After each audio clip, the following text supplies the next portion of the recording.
তো hello guys, আজকে আমাদের বাড়িতে জন্মাষ্টমী গোপালকে পুজো দিচ্ছে আমার মা।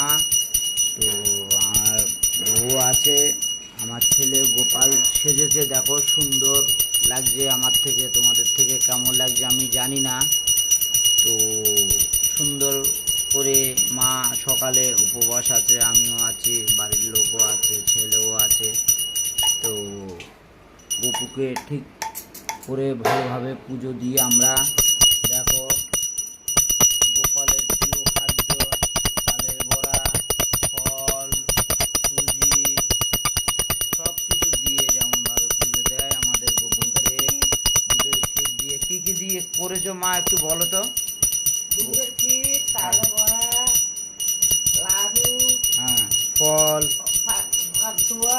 পান্তুয়া, ওগুলো তো মিষ্টির দোকান থেকে কিনে নিয়ে এসছো। তো গাইস,